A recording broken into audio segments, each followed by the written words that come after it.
നമസ്കാരം, ഷാംസ് വ്ലോഗിൻ്റെ പുതിയൊരു വീഡിയോയിലോട്ട് എല്ലാവർക്കും സ്വാഗതം. ഇന്ന് ഞാൻ എത്തിയിരിക്കുന്നത് കേരളത്തിലെ ഏറ്റവും മികച്ച മലബാറി ആട് ഫാമായ മുണ്ടക്കയത്തുള്ള സോജൻ ചേട്ടൻ്റെ ഗോഡ്സ് വില്ലയിലെ കാഴ്ചകളുമായിട്ടാണ്. ഇന്നത്തെ ഈ വീഡിയോയിൽ നമ്മളോടൊപ്പം സോജൻ ചേട്ടനുണ്ട്. സോജൻ ചേട്ടനോട് നമ്മുടെ ഗോഡ്സ് വില്ലയിലെ വിശേഷങ്ങൾ എന്തൊക്കെയാണെന്ന് ചോദിച്ച് മനസ്സിലാക്കാം.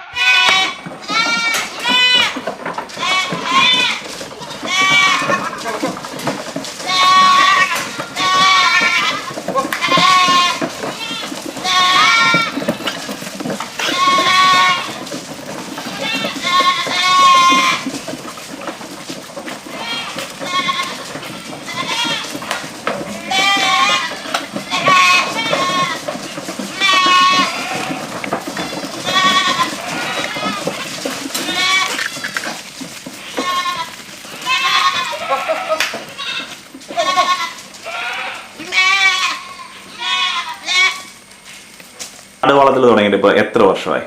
എങ്ങനെയായിരുന്നു അതിൻ്റെ ഒരു തുടക്കം? ഞാനിപ്പോൾ ഏകദേശം 7 വർഷം കഴിഞ്ഞ് ഇത് 8ാം വർഷത്തിലേക്ക് കിടക്കുവാണ് ആടുവളർത്തൽ. തുടക്കം എന്ന് പറയുന്നത് ബേസിക്കലി ഞാനൊരു മ്യൂസീഷ്യനായിരുന്നു, ഒരു കീബോർഡ് പ്ലെയർ ആയിരുന്നു.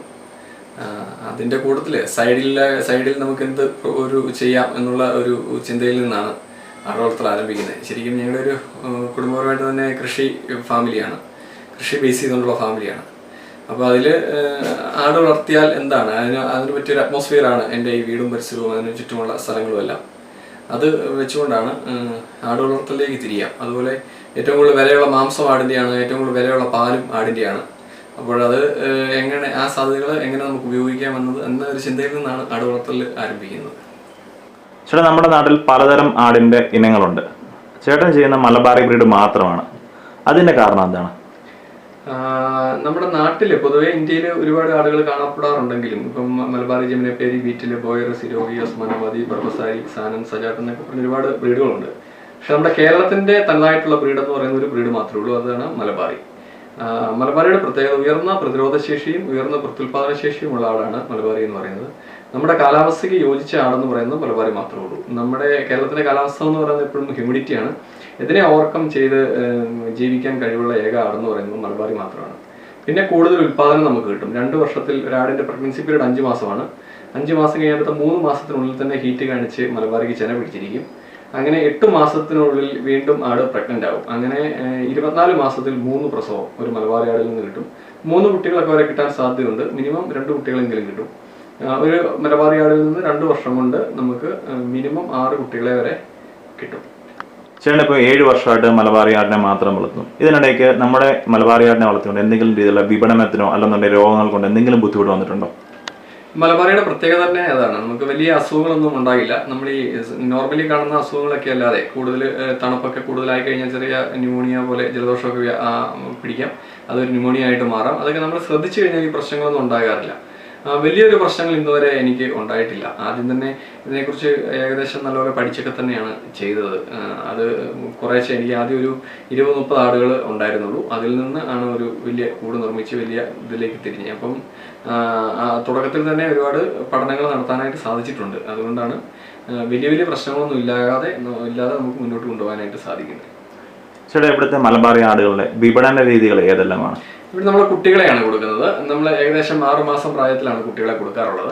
6 മാസം കഴിഞ്ഞ കുട്ടികൾക്ക് ഇപ്പം നമ്മൾ കൊടുക്കുന്ന വില എന്ന് പറയുന്നത് 400 രൂപ റേറ്റിലാണ് കൊടുക്കുന്നത്. അപ്പം 6 മാസമുള്ള ഒരു മലബാറി കുട്ടി എന്ന് പറയുന്നത് മിനിമം 15 കിലോ തൂക്കം ഉണ്ടാവും. എനിക്ക് ഇവിടുന്ന് ഏകദേശം ഒരു 16 കിലോ 17 കിലോ ഒക്കെ വരെ വെയിറ്റ് കിട്ടാറുണ്ട്. വിപണനം സാധാരണ ആട് ഫാമുകൾ തുടങ്ങുന്ന പുതിയതായിട്ട് വരുന്ന ഫാർമേഴ്സ് ഉണ്ട്, ഫാമുകൾ ആരംഭിക്കുന്നവരുണ്ട്.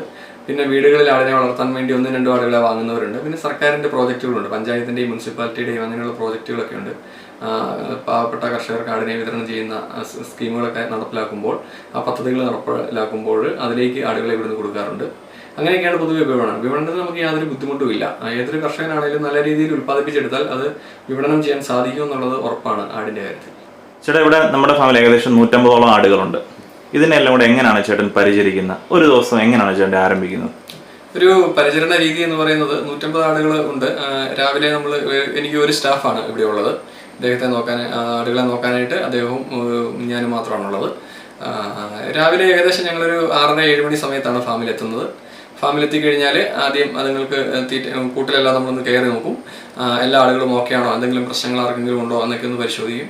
അതിനുശേഷം നമ്മൾ ആദ്യം കോൺസെൻട്രേറ്റ് ഫുഡ് കൊടുക്കുകയാണ് ചെയ്യുന്നത്. കോൺസെൻട്രേറ്റ് ഫുഡ് എന്ന് പറയുന്നത് ഞാനിവിടെ കൊടുക്കുന്നത് കടലപ്പിണ്ണാക്ക്, തേങ്ങാപ്പിണ്ണാക്ക്, മെയ്സ്, പയറുപൊടി, ഗോതമ്പ് തവിട്, കടലയുടെ തൊണ്ട്, ഗ്രീൻ പീസിൻ്റെ തൊണ്ട് ഇതെല്ലാം കൂടെ കൂട്ടി മിക്സ് ചെയ്താണ് ഇവിടുന്ന് കൊടുക്കുന്നത്. അപ്പോൾ ആ തീറ്റകളെല്ലാം ആ ക്രമത്തിൽ എടുക്കും. ഓരോരുത്തർക്കും വേണ്ടത് അവരവരുടെ കൂടുകളിൽ നമ്മൾ ഇട്ട് കൊടുക്കും. കോൺസെൻട്രേറ്റ് ഫുഡ് കഴിച്ചു കഴിഞ്ഞാൽ പിന്നെ കൂട്ടിലേക്ക് കയറില്ല. ആടുകൾ അവിടെ കിടന്ന് റെസ്റ്റ് ചെയ്യും. ഈ ഭക്ഷണം കഴിച്ചതിന് ശേഷം ഉച്ചവരെ റെസ്റ്റ് ചെയ്യും. ആ സമയത്ത് നമ്മൾ പുറമേ ഉള്ള ജോലികൾ, കൂടിൻ്റെ പുറത്തുള്ള പുല്ല് ചെത്തുക, അതുപോലുള്ള ഈ കൂടിൻ്റെ അടി ഭാഗം ക്ലീൻ ചെയ്യുക, അങ്ങനെയുള്ള കാര്യങ്ങളൊക്കെ പുറമേ നമ്മൾ ചെയ്യും. അതിനുശേഷം ഉച്ചയ്ക്ക് ശേഷം മാത്രമാണ് കുറേ ആടുകളെ മേയാനായിട്ട് നമ്മൾ ഇവിടെ അടുത്ത് മേയാനുള്ള സൗകര്യമുണ്ട്, അവിടേക്ക് അഴിച്ചു വിടും.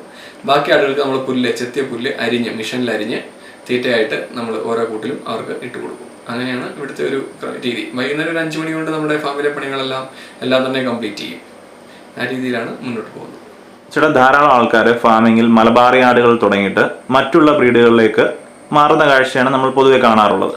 ചേട്ടൻ ഇപ്പോൾ ഇത്രയും വർഷമായിട്ട് മറ്റുള്ള ബ്രീഡുകളിലോട്ട് പോകാത്തതിനുള്ള കാരണം എന്താണ്? അത് മറ്റുള്ള ബ്രീഡുകളിലേക്ക് മാറുക എന്ന് പറയുന്നത് ഒരു വലിയ മണ്ടത്തരം തന്നെയാണ് ശരിക്കും എൻ്റെ അഭിപ്രായത്തിൽ. കാരണം ഒരുപാട് ബ്രീഡുകൾ ഇവിടെ ഉണ്ടെങ്കിലും നമ്മുടെ കാലാവസ്ഥയ്ക്ക് യോജിച്ച ഏക ആടെന്ന് പറയുന്നത് മലബാറി മാത്രമേ ഉള്ളൂ. ഇപ്പം എല്ലാവർക്കും ഈ സിനിമയൊക്കെ വന്നുകൊണ്ട് ജമുന പ്യാരി, അതുപോലെ ബീറ്റൽ, ഇങ്ങനെയുള്ള പേരുകളൊക്കെ എല്ലാവർക്കും വളരെ സുപരിചിതമാണ്. വലിയ വലിപ്പം വെക്കും, ഒരുപാട് പാല് കിട്ടും, ഇങ്ങനെയൊക്കെ. പക്ഷേ നമ്മുടെ കാലാവസ്ഥയെ അതിജീവിച്ച് പോകാൻ ഈ ആടുകൾക്കൊന്നും ഒരു കഴിവില്ല. ജമുന പ്യാരി എന്ന് പറയുന്ന ഒരു നോർത്ത് ഇന്ത്യൻ ബ്രീഡാണ്. UP, രാജസ്ഥാൻ തുടങ്ങിയ സംസ്ഥാനങ്ങളിൽ വളരുന്ന ആടാണ്. അതിന് നമ്മുടെ കാലാവസ്ഥയെ അതിജീവിക്കാൻ, നമ്മളുടെ ഹ്യൂമിഡിറ്റി ആണെന്ന് ഞാൻ ആദ്യം തന്നെ പറഞ്ഞു, അതിനെ അതിജീവിച്ച് പോകാൻ, മുന്നോട്ട് പോകാനുള്ള കഴിവ് വളരെ കുറവാണ്. പിന്നെ ഒരുപാട് ആടുകളെ നമ്മൾ വളർത്തിക്കഴിഞ്ഞാൽ പ്രത്യുൽപാദന ശേഷി വളരെ കുറവാണ്. വർഷത്തിൽ ഒന്നേ പ്രസവിക്കുകയുള്ളൂ, അതിലൊരു കുട്ടിയൊക്കെ കാണുകയുള്ളൂ. ആ രീതിയിൽ നോക്കിക്കഴിയുമ്പോൾ നമ്മൾക്ക് മാനേജ് ചെയ്യാൻ എളുപ്പവും അതുപോലെ നമുക്ക് പ്രത്യുൽപാദനം കൂടുതലുള്ളതും മലബാറിയിൽ മാത്രമാണ്. അതുകൊണ്ട് മാത്രമാണ് നമ്മൾ മലബാറിയിൽ മാത്രം കോൺസെൻട്രേറ്റ് ചെയ്തിരിക്കുന്നത്. ചേട്ടാ, നമ്മുടെ ഗോഡ്സ്വില്ലയിൽ ആടിൻ്റെ കൂടുകളെല്ലാം തന്നെ ഹൈടെക് കൂടുകളാണ്. പ്ലാസ്റ്റിക് സ്ലേറ്റുകളും അതുപോലെ തന്നെ ഓട്ടോമാറ്റിക് ഡ്രിങ്കിങ് സിസ്റ്റം എല്ലാം വെച്ചിട്ടാണ് ചെയ്തിരിക്കുന്നത്. ഇതിൻ്റെ ഒരു ആവശ്യമുണ്ടോ? തീർച്ചയായിട്ടും നമ്മൾ കൂട് പണിയുമ്പോൾ ഏറ്റവും സിസ്റ്റമാറ്റിക് ആയിട്ട് മാത്രം കൂട് പണിയാനായിട്ട് ശ്രദ്ധിക്കുക. കൂടുപണിയിൽ ഏറ്റവും പ്രധാനപ്പെട്ട ഒരു കാര്യം എന്ന് പറയുന്നത് നമ്മൾ വായു സഞ്ചാരം നല്ലപോലെ ഉണ്ടായിരിക്കണം. അതുപോലെ സൂര്യപ്രകാശം കൂട്ടിലടിക്കുന്ന രീതിയിലായിരിക്കണം നമ്മൾ കൂട് സെറ്റ് ചെയ്യേണ്ടത്. ഒരിക്കലും നമ്മൾ കൂട് അടച്ചു കെട്ടി ഒന്നും വിടാനായിട്ട് പാടില്ല. പിന്നെ ഞാനിവിടെ ഉപയോഗിച്ചിരിക്കുന്നത് ആട് നിൽക്കുന്ന ഫ്ലോറിംഗ് എന്ന് പറയുന്നത് പ്ലാസ്റ്റിക് സ്ലാറ്റ് ടൈൽസാണ് ഇട്ടിരിക്കുന്നത്. അത് സ്പെയിനിൽ നിന്ന് ഇമ്പോർട്ട് ചെയ്ത സാധനമാണ്. പക്ഷെ നമുക്കിപ്പോൾ ഇവിടെ ഒരുപാട് ധാരാളം കിട്ടും. ഇന്ത്യയിൽ തന്നെ വിപണനമുണ്ട്. ഇപ്പോൾ ഏതാണ്ട് 170-180 രൂപ സ്ക്വയർ ഫീറ്റിന് വിലയുള്ള നല്ല സാധനങ്ങൾ നമുക്ക് കിട്ടാൻ. അതാണെങ്കിൽ അതിൻ്റെ ഒരു ഗുണമെന്ന് പറയുന്നത് ഒരുപാട് വർഷം ഈ കൂട് നിലനിൽക്കും. അതുപോലെ ആട് ഒരിക്കലും ആടിൻ്റെ കാലടക്കി പോവുക, അതുപോലെ കുട്ടികൾ താഴെ പോവുക, അങ്ങനെയുള്ള യാതൊരു പ്രശ്നങ്ങളും ഉണ്ടാവില്ല.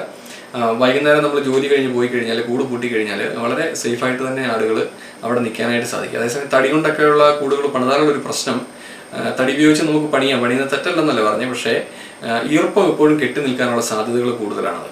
ഈർപ്പം കെട്ടി നിൽക്കുമ്പോൾ അണുക്കൾ ഉണ്ടായി അതിൽ നിന്ന് ആടുകൾക്ക് വലിയ പ്രശ്നങ്ങളും അസുഖങ്ങളും ഒക്കെ ഉണ്ടാകാൻ സാധ്യതയുണ്ട്. പിന്നെ ഈ കുഞ്ഞ് ആടുകൾ, ചെറിയ ആടുകളുടെയൊക്കെ, ആട്ടിൻ കുട്ടികളുടെയൊക്കെ കാല് അതിനിടയ്ക്കൊക്കെ പോകാനും, രാത്രിയിലൊക്കെയാണെങ്കിൽ നമ്മൾ അറിയില്ല. ഒരുപാട് ആടായി കഴിയുമ്പോൾ നമുക്കത് മാനേജ് ചെയ്യാനായിട്ട് ഒരുപാട് ബുദ്ധിമുട്ട് വരും. പിന്നെ പെട്ടെന്ന് മെയിൻ്റനൻസ് നമുക്ക് ആവശ്യമായിട്ട് വരും തടി കൊണ്ടൊക്കെ ചെയ്ത് കഴിയുമ്പോൾ. ഒരുപാട് ആടുകളൊക്കെ കൂട്ടിലുണ്ടെങ്കിൽ അത്രയും ആടുകളെ നിർത്തിയിട്ട് നമുക്ക് എപ്പോഴും ഇത് മെയിൻ്റനൻസ് ചെയ്യുക എന്ന് പറയുന്നത് പ്രായോഗികമായിട്ടുള്ളൊരു കാര്യമല്ല. അതുകൊണ്ട് ചെയ്യുമ്പോൾ അത് വൃത്തിയായിട്ട് തന്നെ ചെയ്യുക എന്നുള്ളതാണ് ഞാൻ ചെയ്ത ഒരു രീതി. അത് നിങ്ങൾക്കും ഫോളോ ചെയ്യാവുന്നതാണ്. പക്ഷെ നമുക്ക് ഏറ്റവും ആത്മവിശ്വാസം വേണ്ടത് ഞാനിത് ചെയ്താൽ വിജയിക്കും എന്നുള്ള ഒരു ഉറപ്പ് നമുക്കുണ്ടാവണം. ഓരോരുത്തർക്കും ചെയ്യുന്നയാൾക്ക് അത് ചെയ്യാനുള്ള മനസ്സുണ്ടെങ്കിൽ തീർച്ചയായിട്ടും അത് വിജയിക്കുക തന്നെ ചെയ്യും. നമ്മുടെ ഗോഡ്സ്വില്ലയിലെ ആടുകളുടെ ബ്രീഡിംഗ് രീതികൾ എങ്ങനെയാണ് ചേട്ടാ?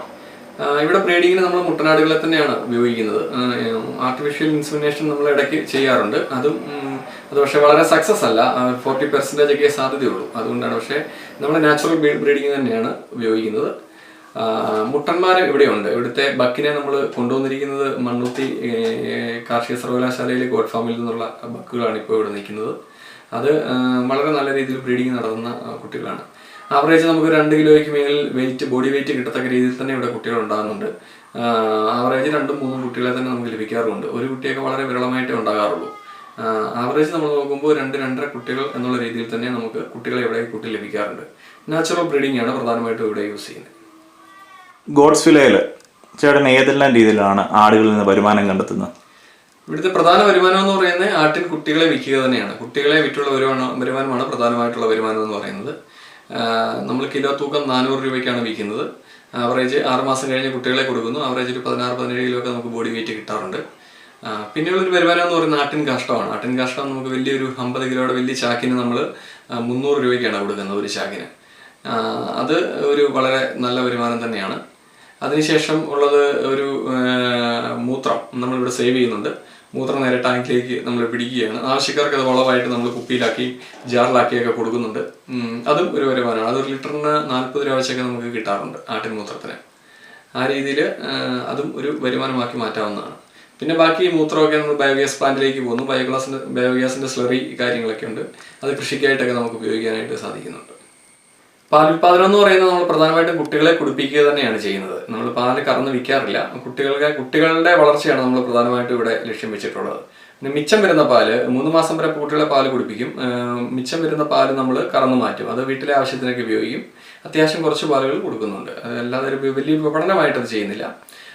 പിന്നെ ബ്രീഡിങ് മേറ്റിങ്ങിനായിട്ട് ബക്കുകളെ ഉപയോഗിക്കുന്ന സിസ്റ്റം ഇവിടെ ഉണ്ടായിരുന്നു. ഇപ്പോൾ അതില്ല.